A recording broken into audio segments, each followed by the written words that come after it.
What if heaven and hell were separated not by eternity, but by a few kilometers of steel? On the hive world of Dstara, that question is answered every morning. 17 billion souls wake beneath a sky that no longer exists. Their daylight stolen centuries ago by smoke, by exhaust, by the endless churn of furnaces. Instead of the sun, mirrors orbit above, polished by servitors who have worked the same task for 300 years, without sleep, without thought, without even a name. Those mirrors catch what remains of the dying star and scatter its light across the hive. But light is not equal.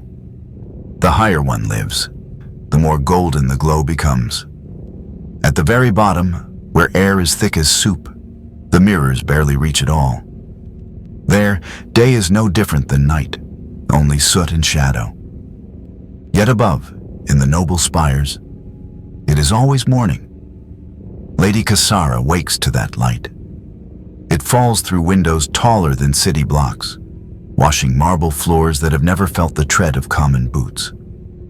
The air that reaches her lungs has traveled through 17 stages of purification. Each stage removes dust, poison, and memory.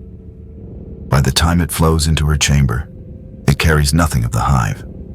No smoke, no ash, no trace of the billions who share her world. It is air without history. To breathe it is to forget that anything else exists. Dstara itself is a continent of metal.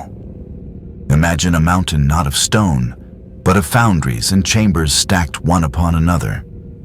At the base, billions crowd into hab blocks where walls sweat rust and water drips down like tears from broken pipes.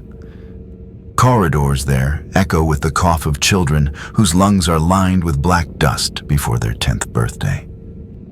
The smell is sour, corpse starch and machine oil, rot and iron. At the middle levels, manufactoria roar. Endless machines grind, pound, and hiss. Heat bakes the air, steam scalds the skin. Alarms scream as quotas are missed, and overseers shout until voices shred. Here, men and women are not workers but parts, their flesh spent like fuel to keep the machine alive. Above them rise the merchant towers, the administrative courts, the barracks of soldiers raised to enforce order in the emperor's name. There the air is clearer, the light steadier, and the silence deeper, broken only by hymns to duty. Then, higher still, are the noble spires. They pierce the smog like spears of ivory. Their walls are clean, their domes polished, their gardens watered by imported rains. At their peaks, people wake to mornings of perfection. Their lives encased in ritual, their comfort built on foundations they will never see. This is where Casara lives. She has never stepped below the smog line. She has never smelled the air that scratches like wire against the throat, nor seen the faces of those who labor until collapse. Her world begins and ends with glass, marble, silk, and silence. The silence is important. In the lower hives, life is never quiet. Machinery grinds without pause, sirens rise and fall, families cry in the dark. But in the spire, sound is controlled. Servitors walk with steps that make no noise. Doors slide open on cushions of oil. Even the great mirrors above turn on gears that hum rather than grind. To live here is to believe that the galaxy itself was designed to comfort you. Casara's chamber is vast, larger than entire districts where families crowd 10 to a room. The morning light spreads across her bed of woven silk.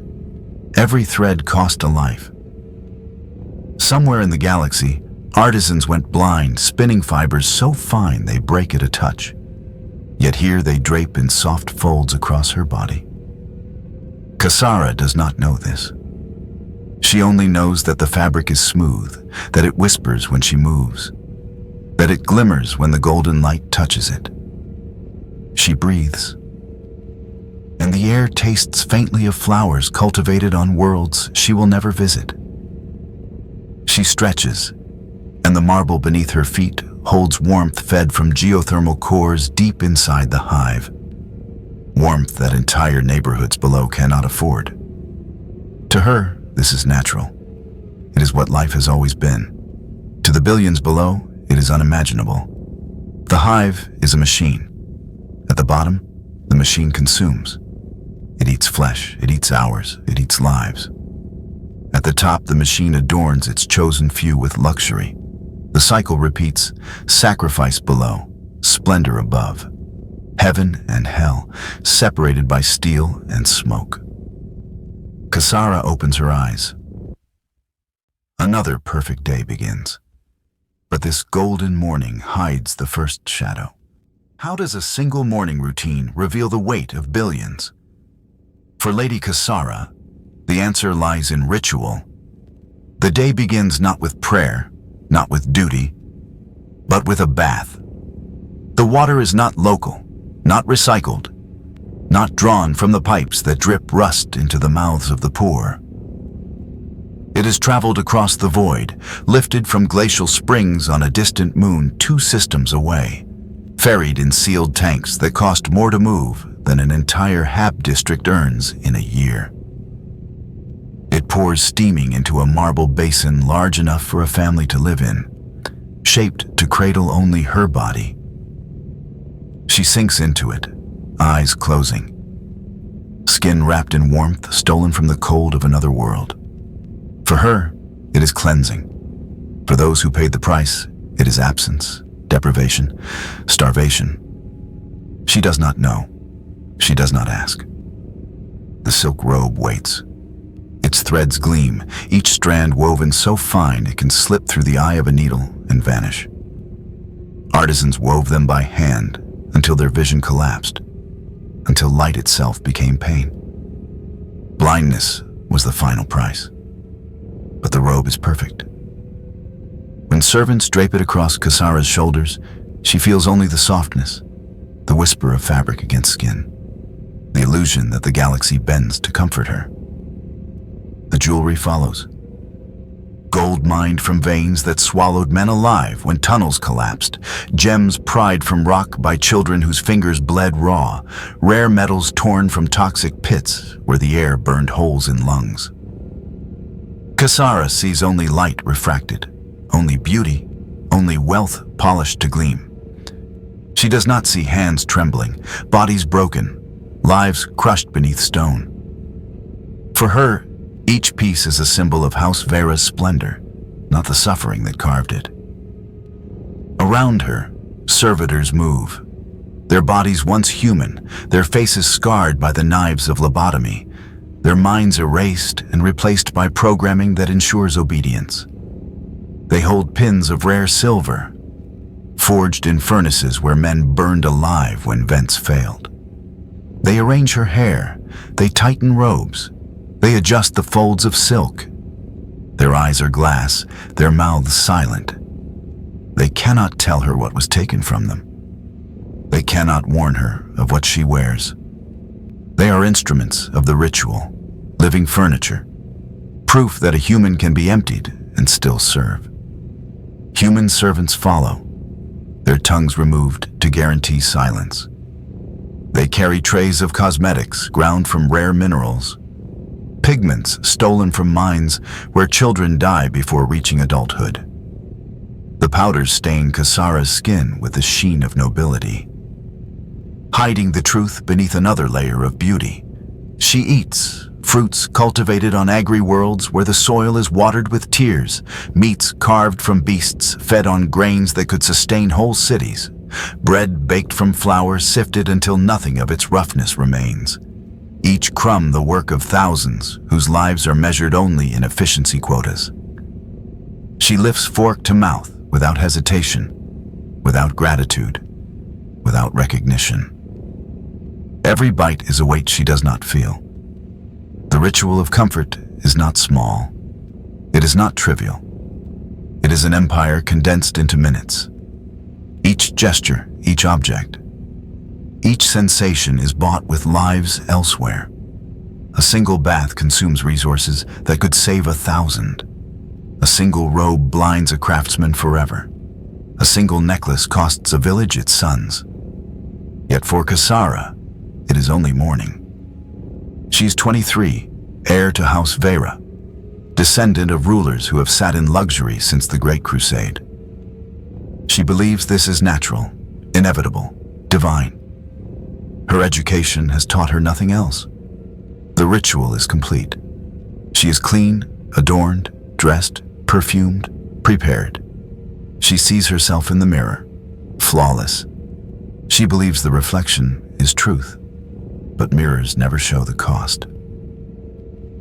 They never reveal the hands that bled, the backs that broke, the voices cut out of throats so her world might remain silent. They never whisper that her comfort is bought with despair. To her, this is simply life, and she cannot imagine it ending. Yet luxury alone cannot explain her power. It is bloodline. What does it mean to inherit 12,000 years of dominance? For Lady Casara, it is not a question she has ever asked. Her entire life is the answer. House Vera is one of the 7 founding dynasties of Dstara, bloodlines that have ruled since the Great Crusade. Their names are older than most nations, their crests carved into stone when the emperor himself still walked among men. Every generation, wealth accumulates. Every century, layers of privilege are added like armor. 12 millennia of hoarded gold, 12 millennia of power disguised as faith. 12 millennia of control written into law and ritual until no one remembers a time before it. Casara is 23. She has never worked, never hungered, never feared. And yet, she has more authority than billions who rise in darkness each morning. Her suite of rooms floats 40 floors above the smog, wide enough to be measured in acres. She owns more personal space than most citizens will ever walk in their entire lives. Her wardrobe holds garments that could ransom planets. Her jewelry could purchase a battleship. Her meals could fund armies. But she has never thought to ask where it comes from. Who mines the ore? Who carries the loads? Who dies to make luxury possible? Questions are not part of her inheritance. Instead, she has been given certainty. From the day she could speak, her tutors whispered lineage, duty, honor, obedience. She learned that House Vera does not merely own, it guides. Its power is sacred. Its wealth is divine stewardship, a burden carried for the emperor's glory. Every lesson she received was wrapped in authority. History described her ancestors as chosen. Economics explained profit as destiny. Philosophy declared hierarchy as natural. Faith confirmed it as eternal. Her education was complete in every way except one. It never allowed her to see. She knows the names of ancestors back 40 generations, but not the name of a single worker who serves her household. She can quote texts on noble responsibility, but not the price of bread. She can describe the strategy of ruling a world, but not the sound of a dying cough in the underhives. This ignorance is no accident. It is crafted, deliberate, ritualized. Her parents designed it. Her tutors enforced it. The system itself depends on it.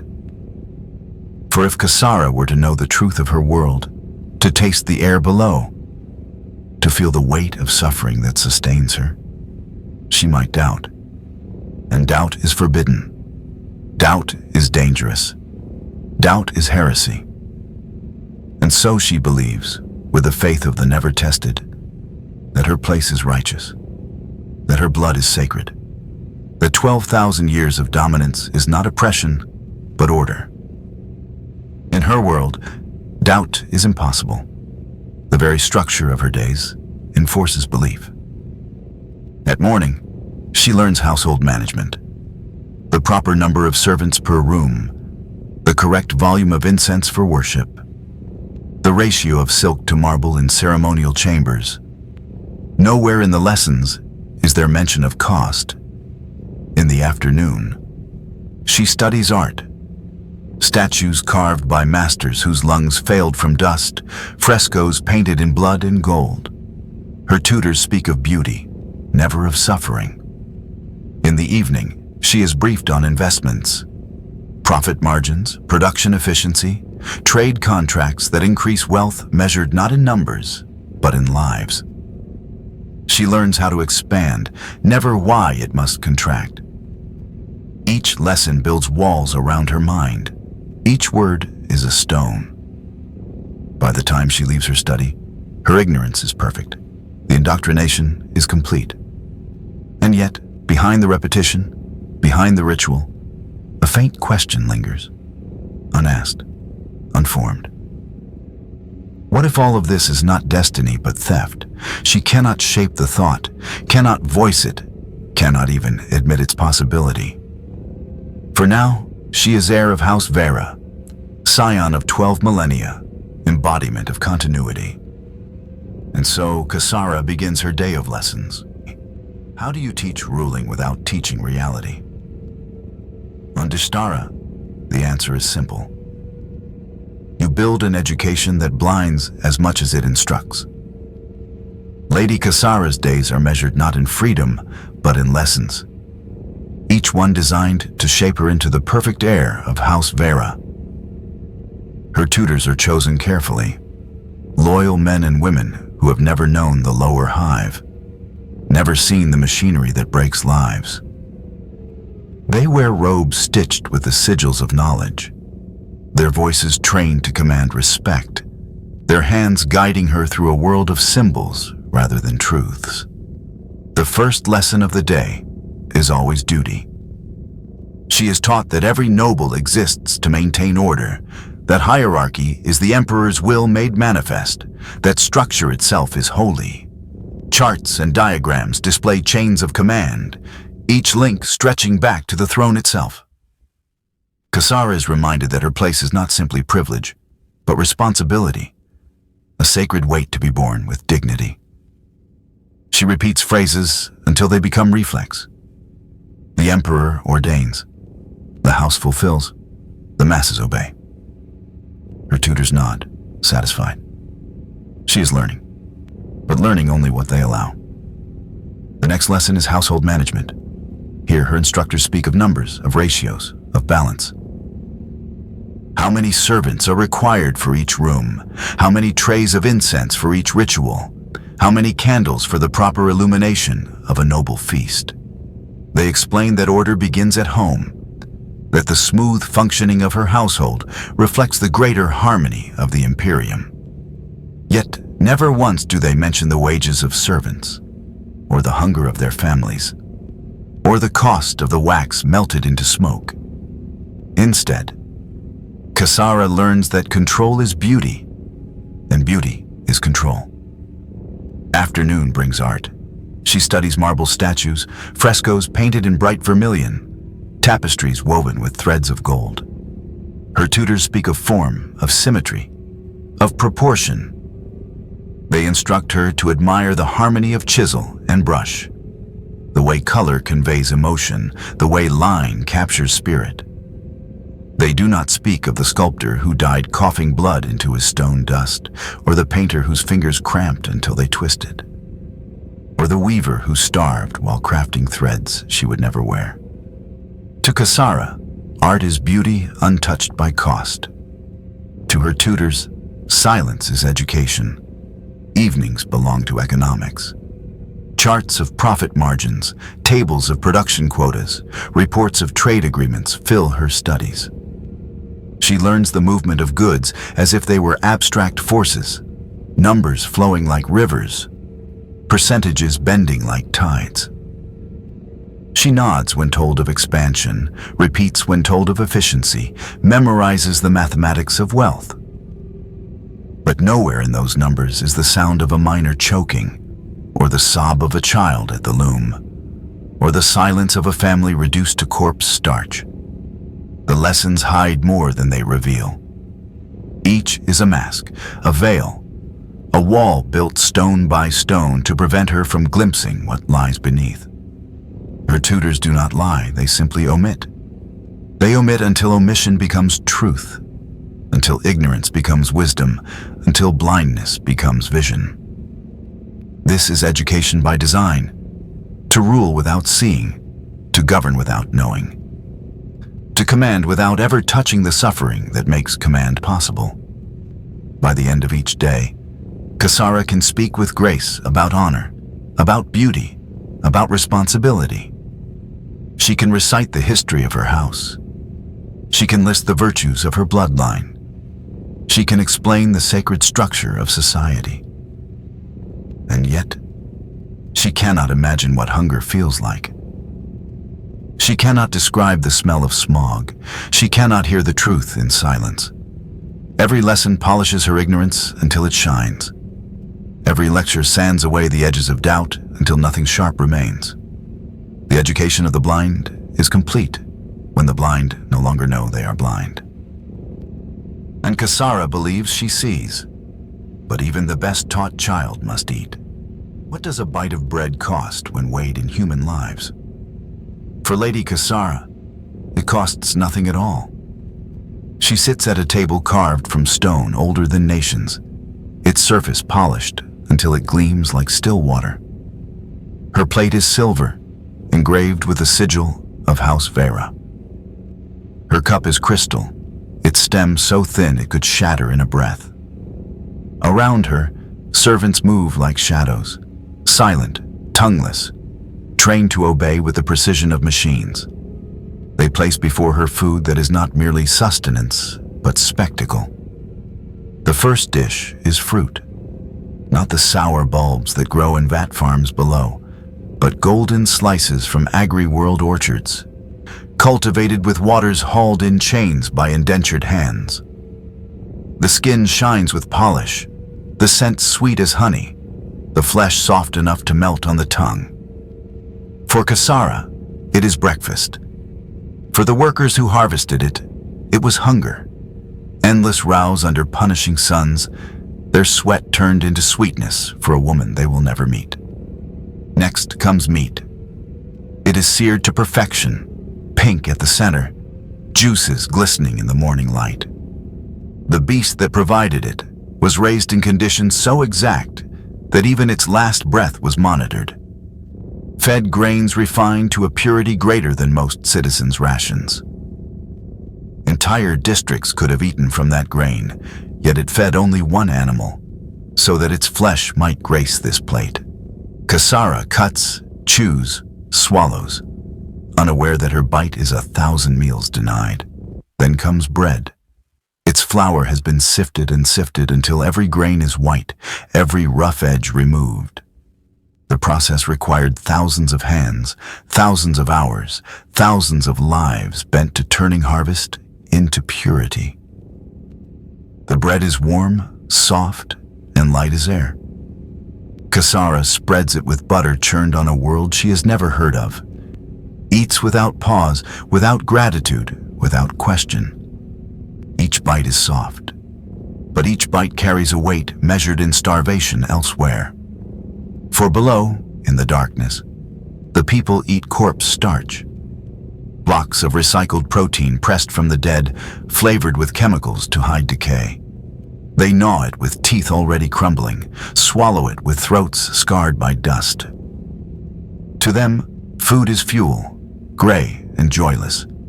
To Casara, food is color, flavor, music. She eats while others choke. She eats while others bury their children. She eats and calls it routine. Around her, silence reigns. The servants' tongues were cut long ago, bought for obedience. They lift silver trays, they bow, they stand motionless until dismissed. Their silence is the silence of systems, a silence that protects Casara from ever hearing truth. Only the scrape of knife on plate, the clink of crystal, the soft sigh of silk as she shifts in her chair break the stillness. Every sense is filled. Sight with gleam, smell with sweetness, taste with perfection, so that thought cannot intrude. For Casara, this silence is not oppressive. It is comforting, a cradle that rocks her into believing her life is natural, inevitable, just. To her, the meal is proof of order, proof of heritage, proof that she was born to rule.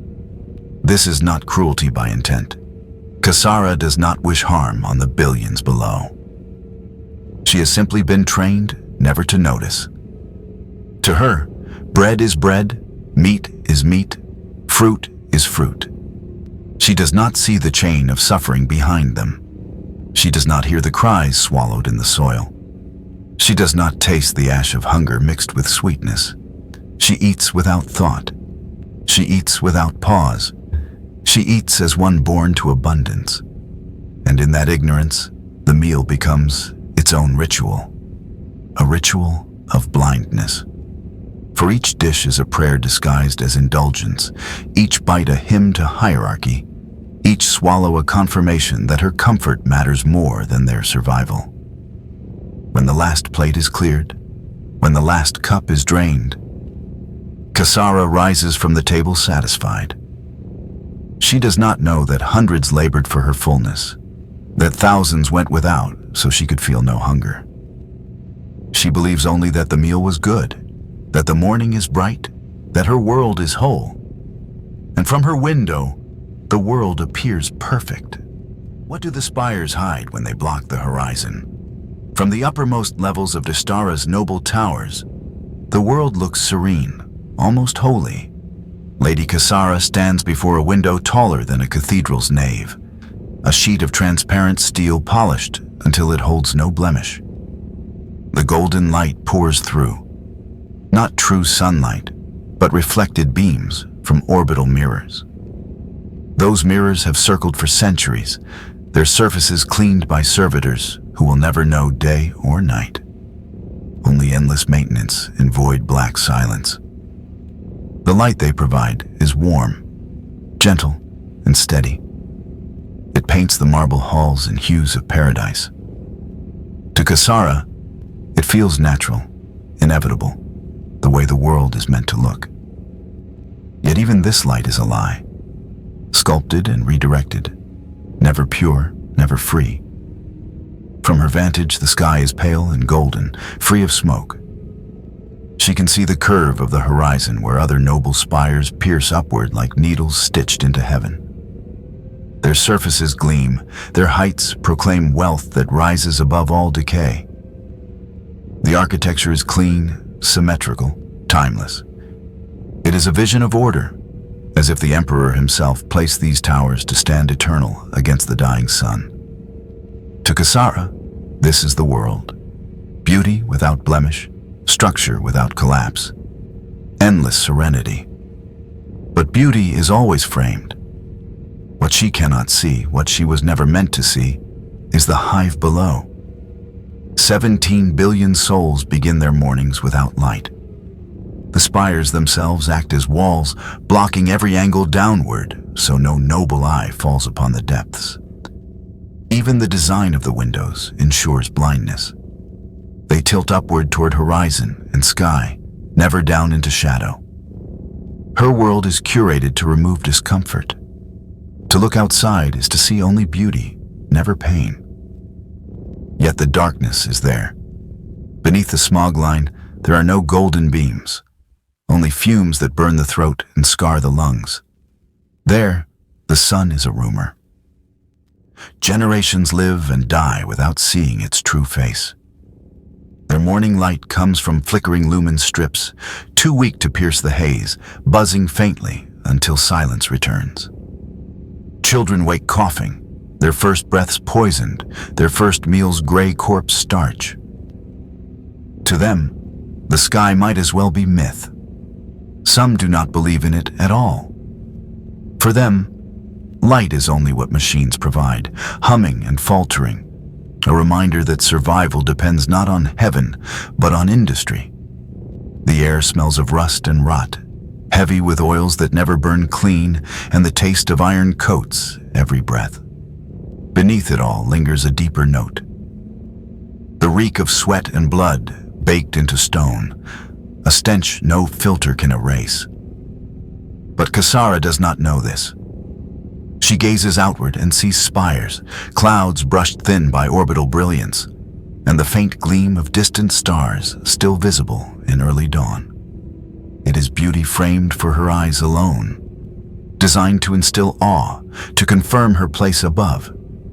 Her sight is not her own, it is given, sculpted, and narrowed. She believes she sees everything, yet she sees almost nothing. This blindness is not accident, it is architecture. For if she could look down, if she could glimpse the dark sea of hab blocks, the endless grids of smoke-belching factories, the chasms where workers collapse after 16-hour shifts, she might ask questions her education never allowed. Instead, the towers rise higher, the glass tilts sharper, the mirrors shine brighter. Each adjustment erases the possibility of awareness. And so, Casara lives with the illusion of clarity. She sees a horizon painted gold, but never the abyss of her own world. This is how the system survives, not through chains or prisons alone, but through control of what is visible and what is not. Her sight has been trained to see splendor, and splendor alone.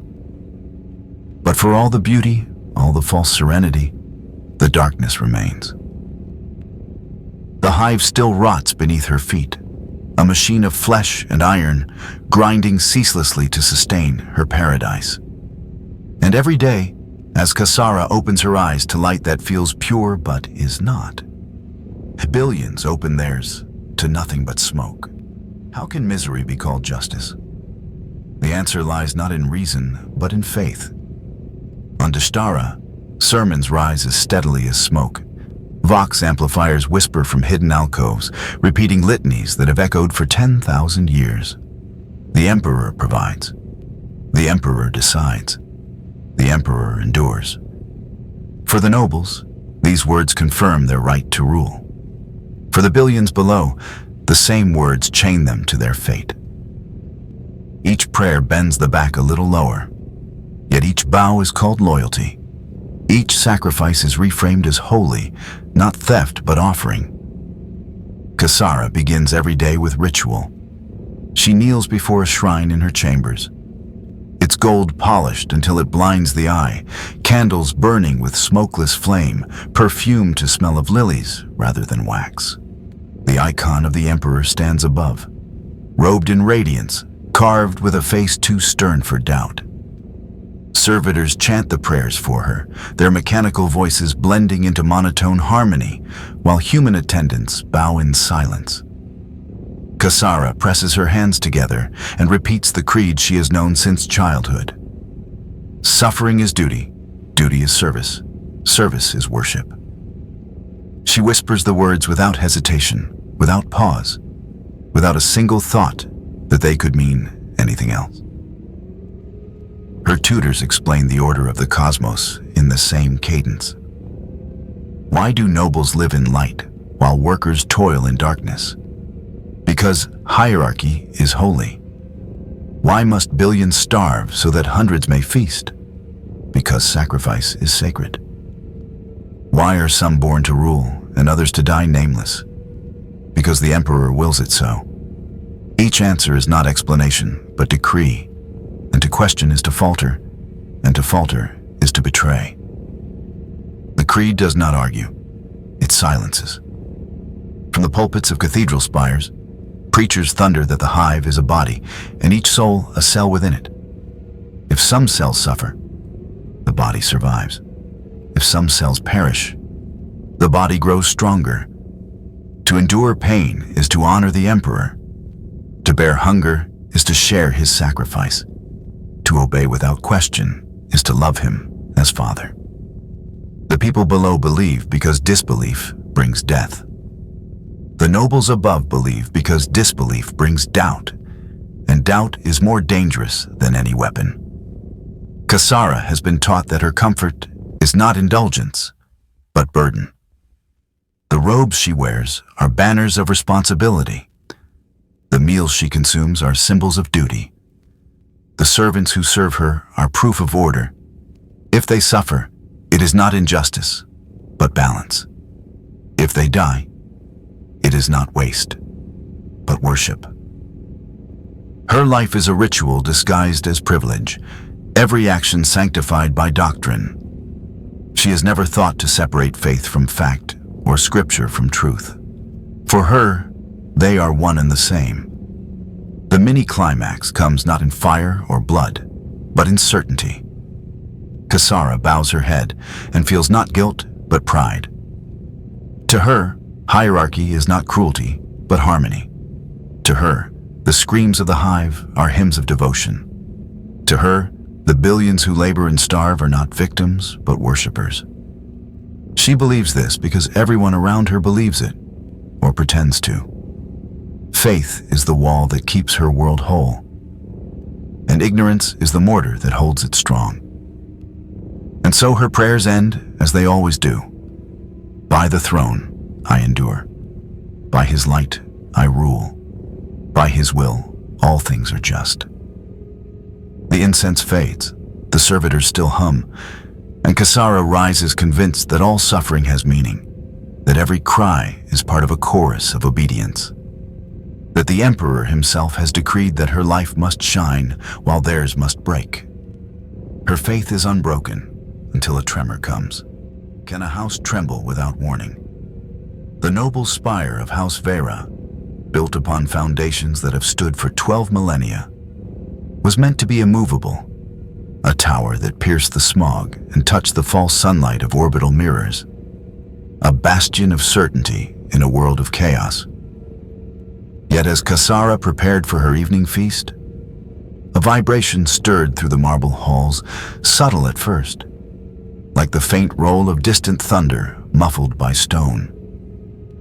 The chandeliers above swayed by a fraction, crystal chiming so softly it could have been mistaken for music. But the servants noticed.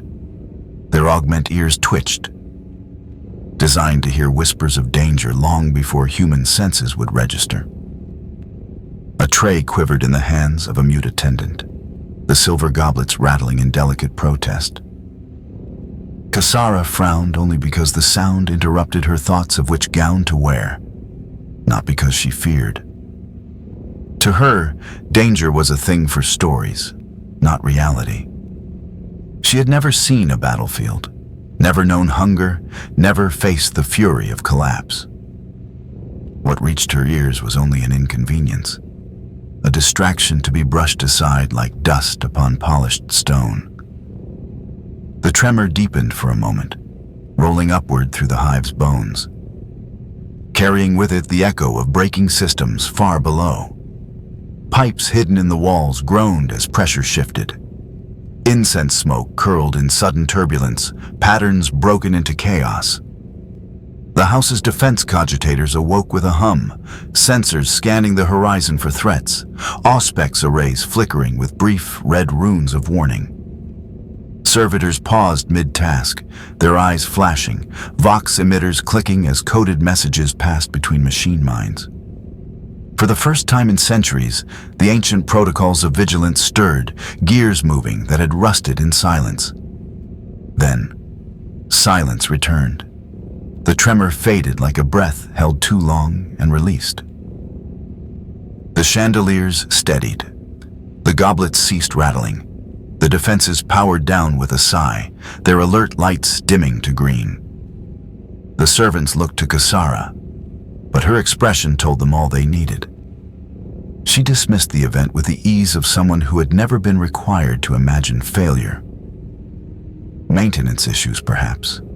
Construction accidents in the lower levels, infrastructure problems for lesser people to solve. Her family's engineers would deal with it. Her administrators would file the reports, and she would never hear of it again. To her, the hive was a machine too vast to break, too sacred to falter, too eternal to fail. The quake, to her, was as meaningless as a gust of wind rattling a shutter. The servants returned to their duties. The though the unease lingered in their mechanical eyes. Casara turned to her mirror once more, considering jewels, fabrics, colors, gestures, all the rituals of appearance that mattered in her world. She smiled faintly at her reflection, reassured by its perfection, untouched by the small shadow that had slipped into her day. She could not know that the vibration was the first whisper of collapse, a warning hidden inside the bones of the hive. She could not know that tomorrow she would see with her own eyes what her tower was built to hide. What happens when a noble tours her own factories? The answer is written in preparation, not production. For weeks before Lady Casara's descent into the mid-level districts, the managers of House Vera's manufacturing empire scrubbed and polished their facilities to a shine they would never otherwise know. Floors were washed until the oil stains dulled to a harmless gloss. Machines were repainted so their rust seemed like patina. And even the walls were draped with banners bearing the family crest. What was usually noise and smoke and grinding labor was arranged into spectacle. Workers were chosen for their posture, their teeth, their youth. They were coached in the proper words to speak, their responses rehearsed until gratitude sounded natural. Their rags were exchanged for cleaner uniforms, a rare luxury that they would return the moment the noble inspection was over. Every detail was designed to tell a story, and that story was not truth, but loyalty. When Casara arrived, stepping from the polished air cab into the administrative wing, she was greeted not by the smell of sweat and solvents, but by a carefully staged perfume of incense and polished metal. The managers bowed in unison, their voices smooth with weeks of practice, and their ledgers prepared with figures that emphasized efficiency, growth, prosperity. They walked her through rooms filled with diagrams and charts, numbers climbing neatly upward, profits illustrated in careful ink. The hum of industry was present, but muted, controlled, turned into background music for her education. Casara nodded as she moved from one chamber to the next, her tutor's lessons alive in her mind, guiding her questions, shaping her understanding. She asked about quotas and profit margins, about market expansion and production cycles, but never about the bodies that bent to make them real. The managers smiled, pleased that their young heir was intelligent, dutiful, well-trained. Their answers were measured, diplomatic, crafted to reinforce her sense of righteousness. When she was led into the production areas, the mask grew thicker. The factory floor was spotless by hive standards, the noise dampened by servitors who oiled gears and replaced bearings just hours before. The workers she saw moved with practiced rhythm, each gesture efficient, each motion precise, as though their lives were lived in perfect harmony with the machine. They looked up at her with rehearsed smiles, their eyes betraying none of the desperation that usually clouded them. They said their lines, how grateful they were to serve, how safe their work was, how noble their employers. The words slipped like ritual, repeated with the cadence of prayer, the sound of survival disguised as loyalty. Casara listened, her heart warmed by what she heard. She believed because she had been taught to believe, and because everything before her eyes confirmed it. She saw no blood on the machines, no broken limbs from accidents, no bodies pulled away on stretchers. Those had been removed before her arrival. She smelled no stench of fatigue or waste, only incense to mask the rot. The food rations placed near the workers' stations were cleaner and larger than usual, tokens provided for this one day. She saw harmony where there was coercion, order where there was fear, loyalty where there was compulsion. The mini-climax came when she addressed the workers directly. Casara asked them about their lives, their satisfaction, their hopes. Each one answered with the lines drilled into them. We are honored to serve. We are content. We are blessed by the emperor and the house. Their words flowed with mechanical ease, their faces masks more perfect than any crafted from porcelain. And she, looking through eyes trained to see what she was meant to see, found herself convinced. Her lips curled into a satisfied smile. She imagined herself a benevolent ruler, beloved by those she commanded, destined to continue the legacy of order and prosperity. What she could not see was the trembling in the hands of the worker who held his tools too long, or the exhaustion in the gait of the woman forced to stand past endurance. What she could not hear were the whispers exchanged when nobles were absent, prayers not to the emperor but to silence, begging simply for another day of survival.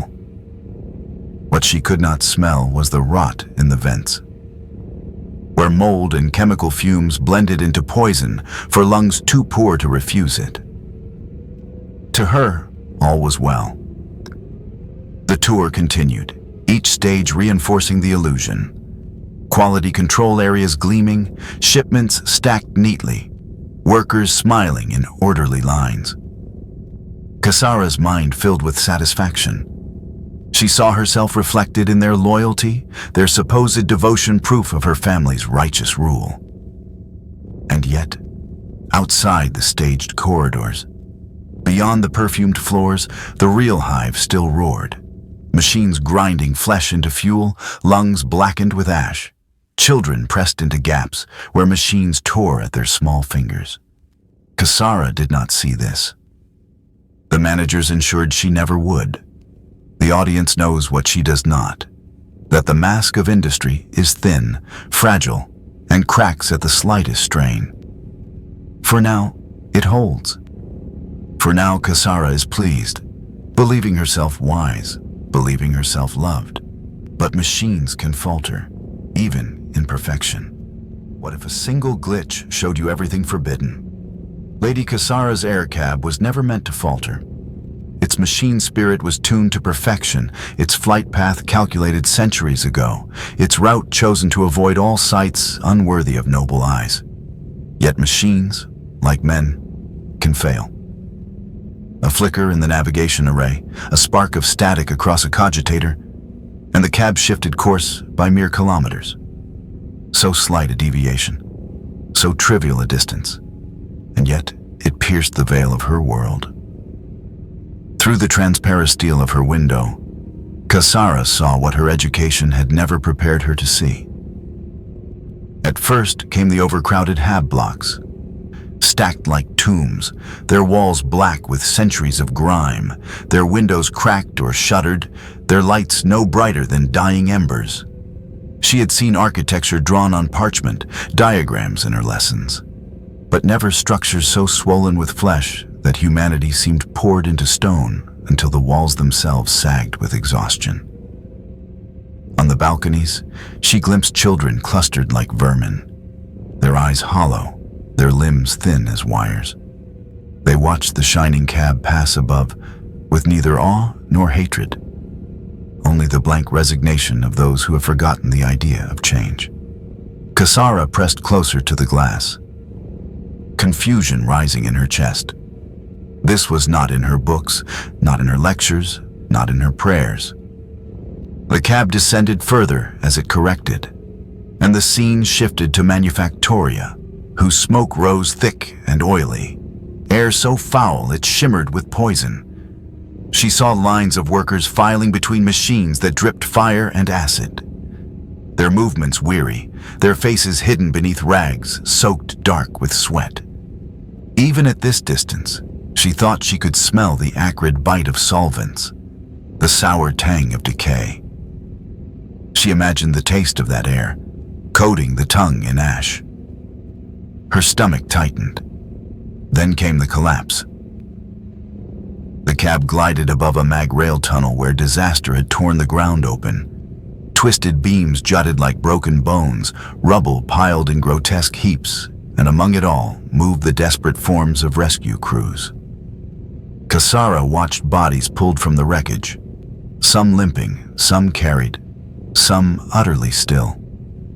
She had never seen death outside ritual, never witnessed its raw shape, and now it filled her vision. A child no older than 10 dragged a smaller sibling from the dust, face streaked black, eyes wide and empty. Workers crawled with bloodied hands, digging as if their lives were the shovels. The groan of machinery echoed even here. Cranes straining to lift collapsed stone, the shriek of metal tearing further. Casara's heart thudded in her ears, louder than the hum of the engines. The air cab systems fought to correct, machine spirit chanting its binary prayers. And slowly the vehicle shifted back onto its ordained route. The view changed. The wreckage fell away. The poisoned manufactoria shrank into haze. The habs blurred into distance. Soon the glass showed only the carefully planned vistas once more. The neat lines of cleaner districts, the ascending towers polished for noble travel. To any other, the incident would be forgotten in minutes, logged as a minor error for later maintenance. But Casara had seen, and sight, once granted, cannot be recalled. She leaned back against the cushioned seat, her breath shallow, her hands cold despite the controlled climate. Her mind told her to dismiss it, to believe what her upbringing demanded, that the hive was orderly, holy, efficient. But the images clung to her vision. The cracked walls, the black smoke, the broken bodies. They replayed each time she blinked, lingering like afterimages burned onto her eyes. She remembered the sound of rubble shifting, the sight of a stretcher sagging with weight, the face of the child dragging another from death. Her tutors had never spoken of such things. Her priests had never preached about failure. Her mother had never warned her that the hive could break. Yet here it was, undeniable, branded into her mind by a moment's error in the machine. The mini-climax lingered not in noise, but in silence. Casara sat still, every muscle tense, the humming of the air cab suddenly oppressive. Too steady, too false. The perfection of her environment now mocked her, its smooth cushions and golden trim feeling alien against her skin. She had been taught that suffering below was holy, but she had not been taught to see it. Now that she had, doctrine faltered. She whispered a prayer out of habit, the words of the creed flowing without thought. But they felt thinner, emptier. Was the collapse holy? Were the corpse's blessings? Was the child's scream a hymn? She had no answer, and silence was more terrifying than any sermon. The cab corrected fully. Returning to its elevated highway, the view once again nothing but noble spires rising like spears against a false dawn. Casara smoothed her gown, tried to calm her shaking hands, tried to force herself back into the mold her family had cast.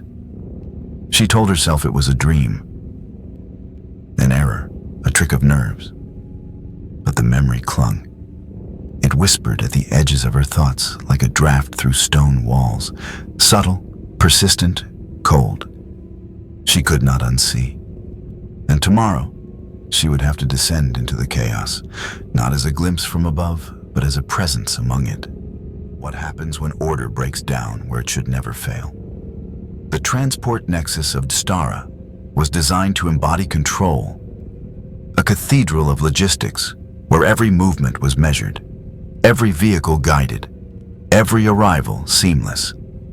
For nobles, it was meant to be eternal perfection. Lanes clear, schedules precise, machine spirits vigilant. Yet when Casara's air cab approached, the illusion cracked. The collapse of the mag rail tunnel had spread like infection through the hive's arteries, a chain of malfunctions spilling into every system.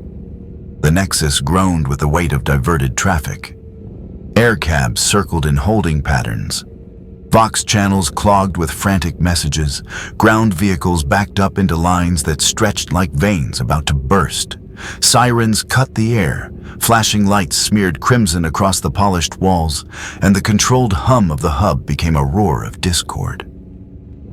Casara sat within the cab's silence, her seat cushioned, her climate controlled. but the glass betrayed her. Below, she saw disorder. Workers running with tools clattering, servitors lurching under too many tasks, security forces shouting commands drowned by the noise of machinery pushed beyond limits. The carefully balanced choreography of noble transit had collapsed into improvisation, and improvisation was chaos. Her attendants shifted uneasily, their augment eyes tracking threats she could not name. The machine spirit of the cab whispered warnings, advising her to remain within, to wait for correction, to trust the system. But the system was failing. Minutes stretched to hours, delays stacking like corpses in a morgue. The Nexus could not restore balance quickly because the foundations themselves were fractured.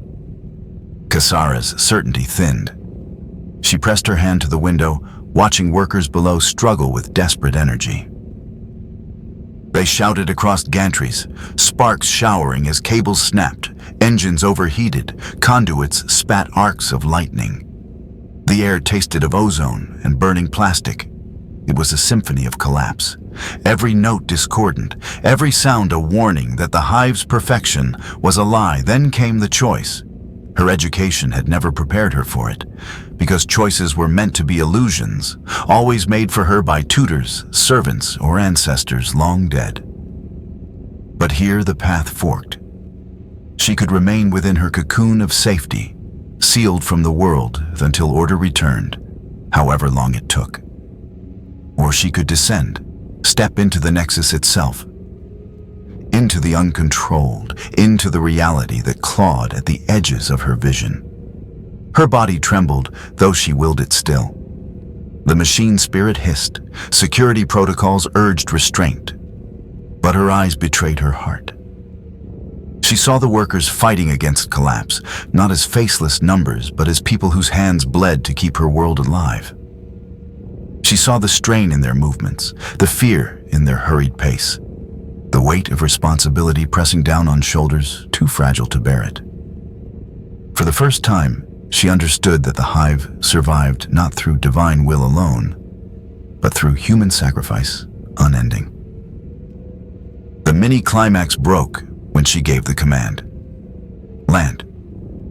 The word shocked even her attendants.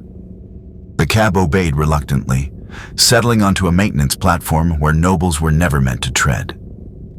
The hatch hissed open, and the first breath of unfiltered air struck her. Heavy, metallic, thick with the smoke of overworked engines. She stepped out, her boots clanging against steel unswept of ash, her gown brushing grime no servant rushed to clean. The roar of the Nexus engulfed her at once. The shouting, the alarms, the grinding of machines. Heat pressed down like a hand. Movement surged around her, workers rushing past without bowing. Without pausing, their lives too consumed by crisis to acknowledge her rank. Casara froze, disoriented, stripped of the invisible shield that had always separated her from the world. For the first time, her title carried no protection. No wall of servants absorbed the sound. No perfumed air hid the stench. No doctrine softened the terror. She walked forward because to stand still was to be crushed. Every step was a revelation. The floor slick with oil, the air vibrating with engines, the walls trembling with strain. She had crossed a threshold, not of stone, but of perception. And though she tried to breathe, as she always had, each breath carried the taste of truth. For the first time, Lady Casara walked without shield. What do the veins of a hive reveal when stripped of ceremony? Not marble, not gold, not the filtered light of orbital mirrors, but steel tunnels, smoke-filled arteries, and the pulse of billions whose lives never touched the surface. Casara had descended before, in maps, in diagrams, in lectures filled with clean numbers, but never in flesh. The maintenance pod was no air cab. Its seats were bare metal, its walls streaked with oil, its machine spirit old and irritable. The supervisor beside her wore no silks, but a stained coat, vox beads crackling as he barked orders to crews already overwhelmed. When the hatch sealed and the pod lurched forward into the maintenance shafts, Casara felt the first tremor of truth. The transparasteel slits showed her not vistas arranged for comfort, but the bones of the hive exposed. Conduits like veins, pipes hissing steam, gears grinding without pause. The pod rattled down rails that carried it through levels she had only known as abstract names. And with each descent, the air grew thicker, darker, alive with the stench of chemicals and the sweat of uncounted bodies. The factories unfolded beneath her like wounds. Roofs torn with exhaust, chimneys bled black smoke, and rivers of sludge crawled between the blocks. Servitors clanked past with limbs replaced by drills or welders, their faces slack, their flesh scarred by endless duty. The sound was relentless.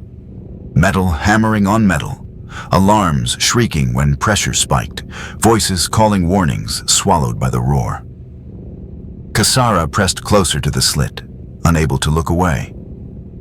Here were the districts stripped of illusion. Hab shafts stretched so deep, they blurred into shadow, each balcony sagging under the weight of too many souls. She glimpsed families huddled around dim lumen sticks, eating from bowls of paste that looked more like ash than food. She saw children scavenging in scrap heaps, their hands black with grease, their eyes too old for their faces. Her lessons had spoken of labor as duty, of hunger as sacrifice. But they had never given her the image of a child climbing into a vent pipe with tools too heavy for his wrists, vanishing into the furnace glow. The pod rattled onward, deeper, faster, and the sights became harsher. She saw the toxic districts, where air shimmered with invisible poisons. Workers there wore masks patched with tape, filters clogged, their shoulders bent under loads that left bloodstains where straps cut skin. The walls sweated condensation tinged green, and the very stone seemed to rot. A rail platform flashed past, packed with laborers waiting for transport. Their bodies swayed with exhaustion, heads nodding as if sleep and wake were the same thing. Guards prowled among them, shock mauls sparking, discipline delivered with casual strikes. Casara's heart clenched, not from pity alone, but from fascination. This was her hive. These were her people, and she had never been meant to see them. The mini-climax came when the pod slowed through a corridor where maintenance crews toiled beside the tracks. Casara watched a boy collapse under a coil of cable, his limbs too weak to rise. Another child, scarcely taller than the cable itself, tried to drag him upright, only to be struck by a supervisor's cane. The boy staggered forward, his face smeared with grime and tears, yet he kept pulling. No one stopped. The machines demanded speed, and the machines were obeyed. Casara's nails dug into her palms. The doctrine of sacrifice faltered in her throat. She wanted to speak, to command, to intervene, yet the pod did not stop. It carried her past, onward, deeper, while the image etched itself into her memory. For the first time, she realized her own life was built not on duty alone, but on stolen childhoods. Broken backs, lungs drowned in fumes. Horror washed over her, but beneath it stirred something else. An unwilling fascination, a pull she could not name. She had been raised to rule an empire of abstractions. But here was the empire in its rawest form, alive, bleeding, unhidden. And once seen, it could not be unseen. The pod jolted again, sparks leaping from overhead lines, and Casara flinched at the noise. The supervisor muttered a curse, made the sign of the cog, and tightened his grip on the console. Casara whispered a prayer of her own, but the words felt small against the vast, grinding hymn of the hive. Then the pod entered a deeper channel where no banners hung. No staged illusions remained, only the endless machinery and the humans trapped inside it. She saw men sleeping, standing upright, chained to rails so they would not fall during shifts too long to count. She saw women carrying infants bound to their chests while they worked, the babies coughing as black dust entered lungs too fragile to resist. She saw overseers with eyes replaced by lenses, marking quotas on slates splattered with blood. She had thought faith was light, but here faith was survival. Whispered not in cathedrals, but in corners, where exhausted lips begged the Emperor only for another breath. The pod rattled, and Casara realized she was descending not only through stone, but through layers of lies, each one stripped away as the air grew fouler, as the sights grew sharper. Her innocence, once her armor, now fractured with every passing level. She felt herself staring too long, her breath catching not only in horror, but in awe, as though the hive was revealing itself to her as a living, monstrous cathedral, both sacred and damned.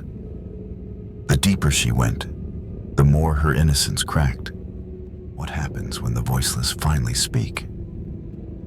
The pod hissed to a halt at a refueling station buried deep within the hive. A place without ceremony, only function.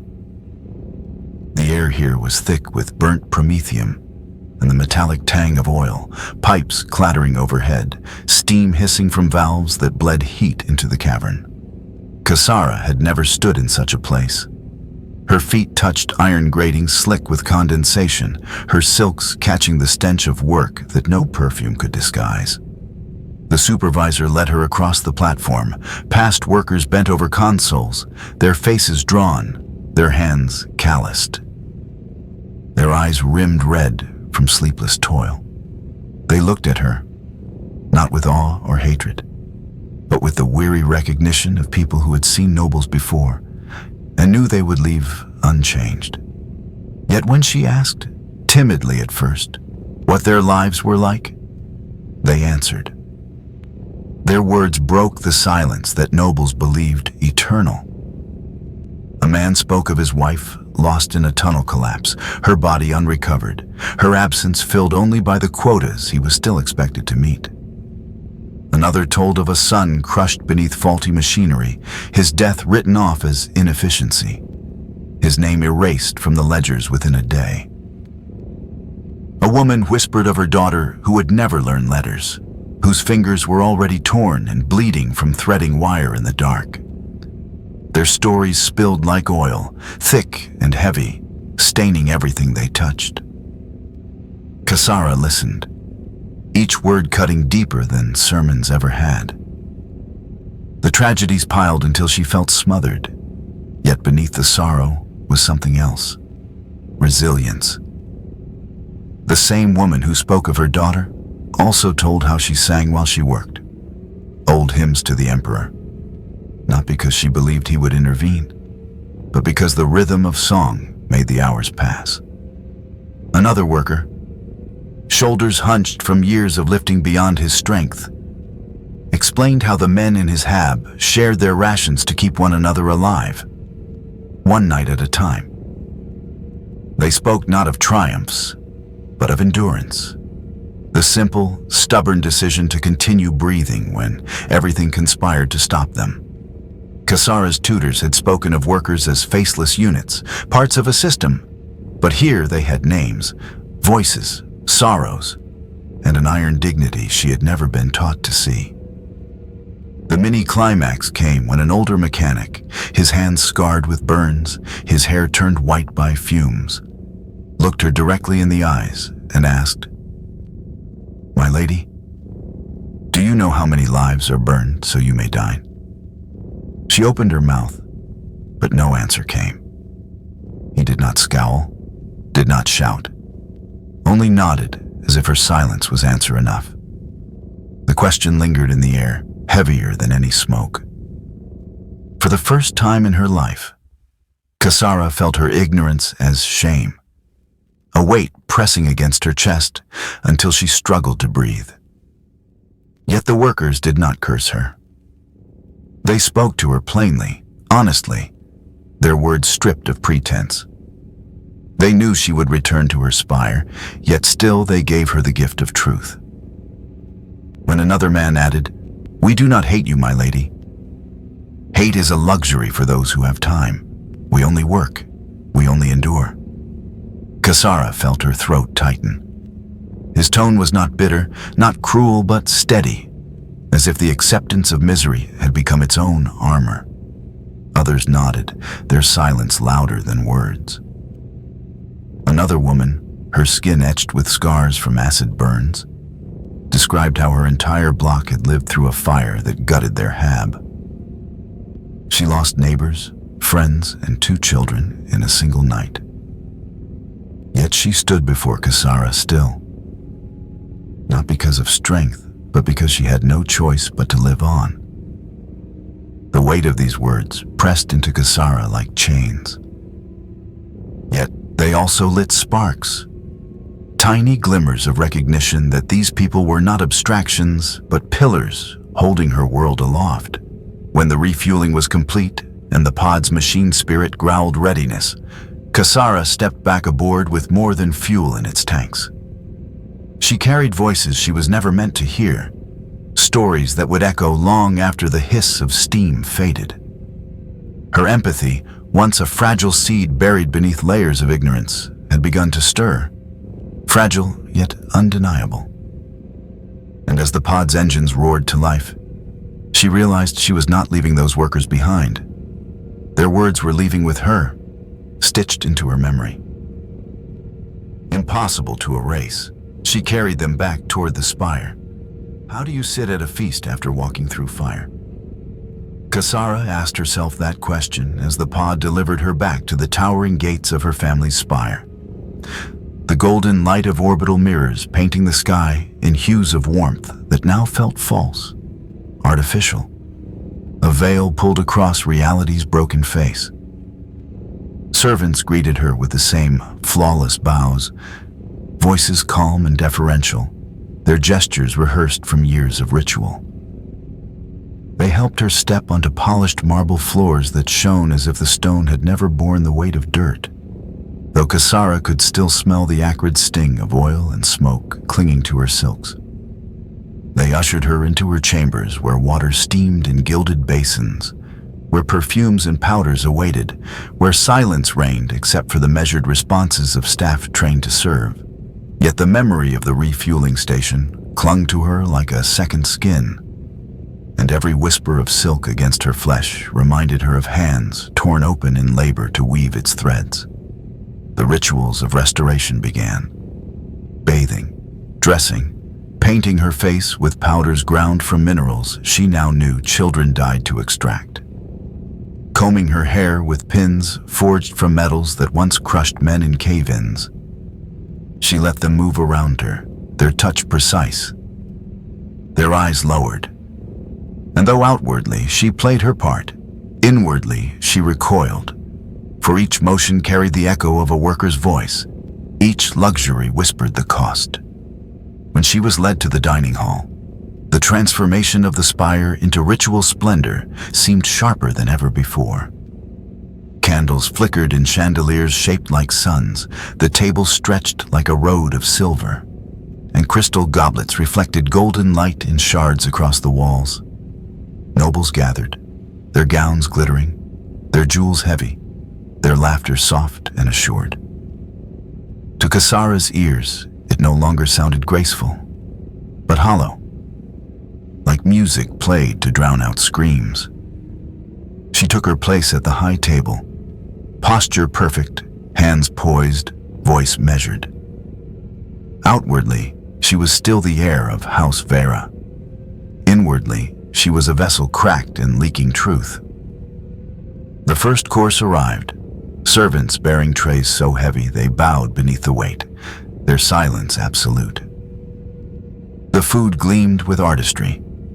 Fruits sculpted like jewels, breads baked into delicate patterns, meats glazed until they shone. Casara lifted her fork, tasted, chewed. The flavors burst across her tongue, sweet, rich, intoxicating. but beneath each bite she tasted ash. She remembered the mechanic's question, how many lives burned for her to dine, and the words poisoned the meal. The mini-climax struck as the second course arrived, a dish that shimmered with rare spices. Casara stared at it until her vision blurred, and instead of luxury, she saw the collapsed tunnel, the crushed bodies, the faces of children bent beneath impossible burdens. She brought food to her lips and swallowed, but each mouthful cut like glass. Every sip of wine tasted of blood. Around her, conversation flowed easily. Nobles speaking of contracts, marriages, investments. Their words spun like silk threads, smooth, elegant, untouched by the weight of reality.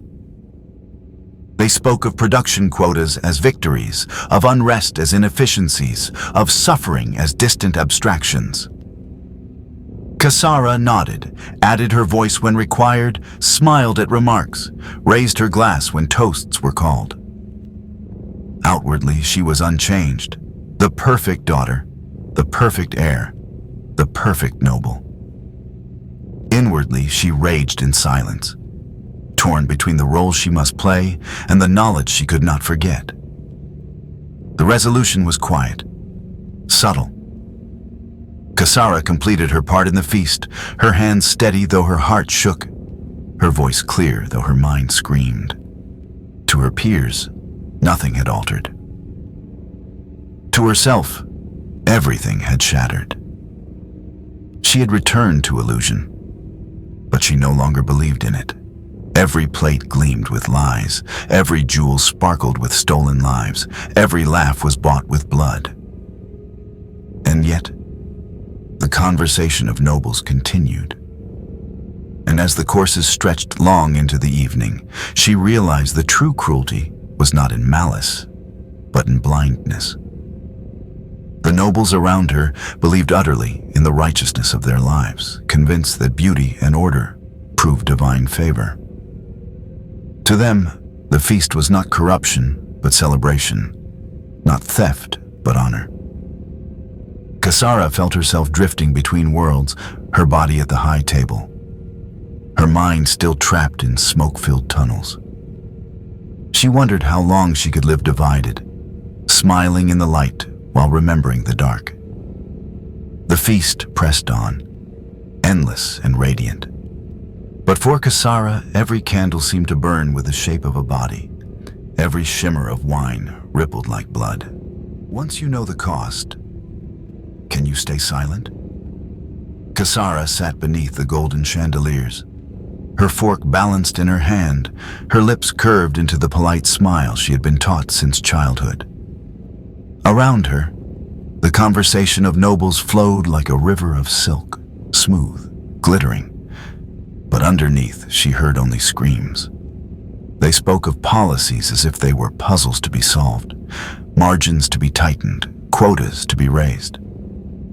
One man laughed that the factories in the lower districts would squeeze harder to meet demand. Another boasted of his investments in ore extraction, recounting how profits had doubled after safety protocols were cut. A woman smiled serenely while describing how her estate had reallocated workers from collapsed hab blocks, treating human lives as though they were tokens shuffled on a game board. To the table, these were victories.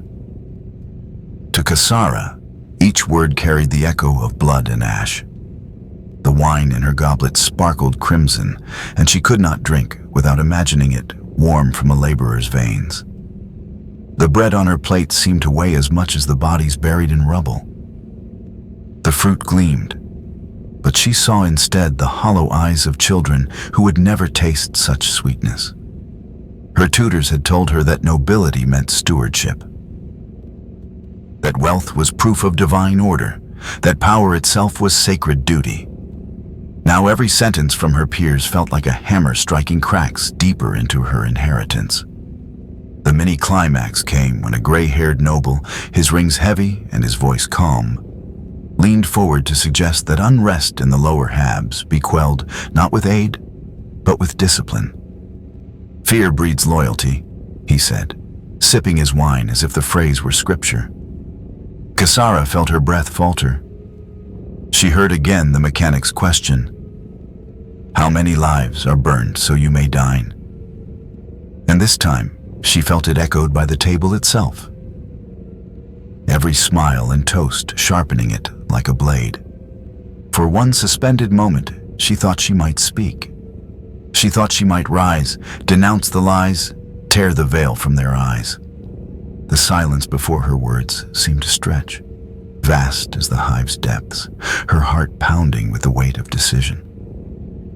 But the resolution was quiet, bitter. Her lips remained closed. Her smile stayed in place.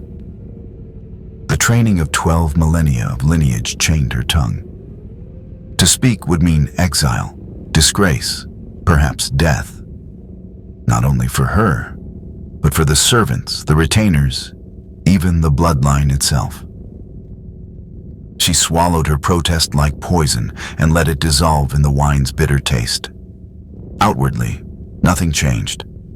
She nodded when required, raised her glass when the toasts came, and even added a few careful remarks that sounded appropriate and harmless. Inwardly, however, she had shifted.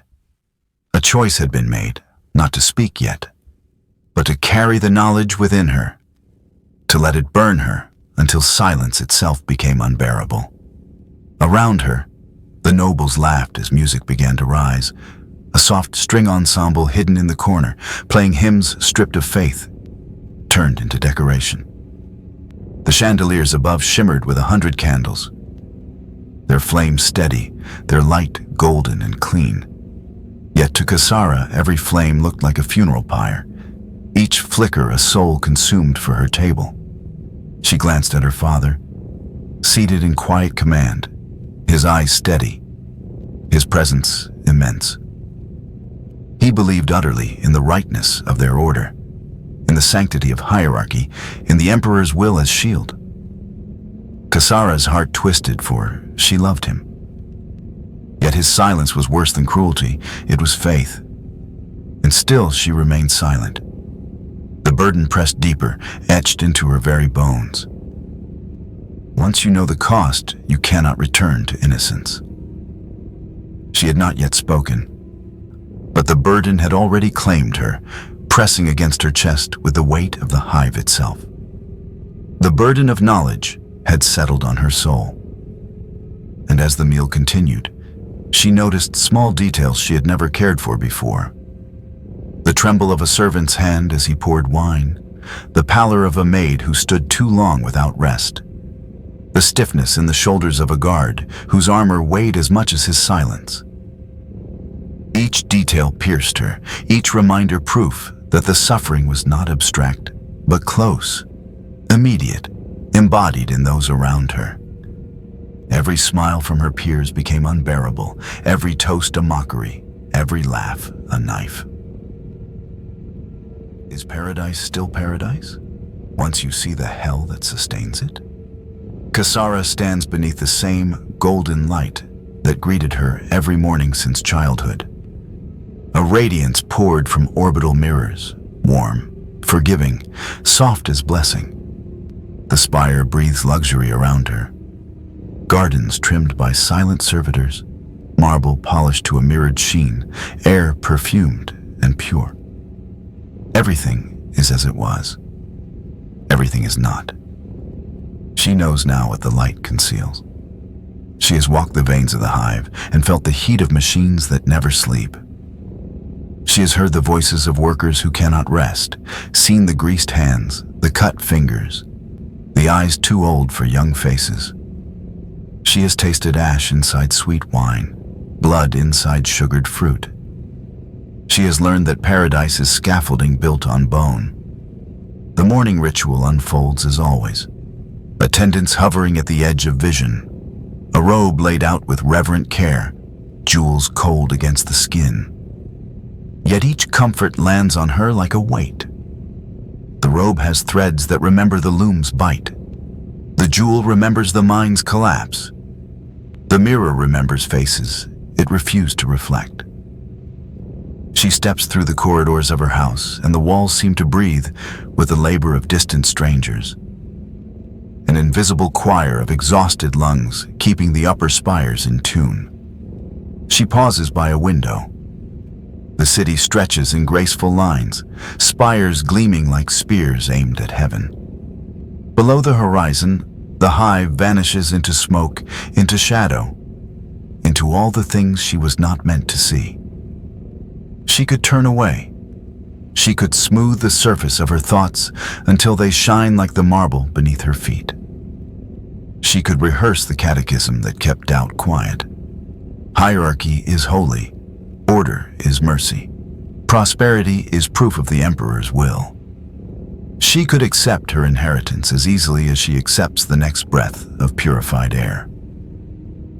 The hook tightens as memory answers. She sees the maintenance pod vibrating like a heart in a steel ribcage. The supervisor's burned hands dancing over dead switches. The corridor where children pulled cable until their palms bled. She hears the refueling station's testimonies. A wife swallowed by a tunnel, a son erased by a ledger, a daughter's fingers torn by wire. She hears the mechanic's question again, how many lives burned so she could die? And knows now that it was not accusation alone. It was permission to count, to name, to refuse forgetting. The mini-climax arrives with moral clarity, a razor at the throat of habit. She understands that the creed can bless any cruelty if spoken often enough, that the feast can be called holy if enough candles are lit. She understands that silence is an action, that comfort is a vote, that every day spent unseeing is a choice made in her name and by her hands. She sees two paths in the polished floor, one straight, bright, easy, one narrow, dark, uncertain. The straight path is continuation, duties fulfilled, profits measured, sermons repeated, the machine fed. On that path, she will grow in rank and be praised for prudence. She will sleep in cool air and die in warm light, and the hive will never know her face. The narrow path is interruption. Questions asked, measures slowed, bodies counted, risks accepted. On that path, she will be told she is naive, reckless, ungrateful. She may lose status. She may lose safety. She may lose everything but the truth that woke her. She tries to imagine action that does not become spectacle or self-ruin.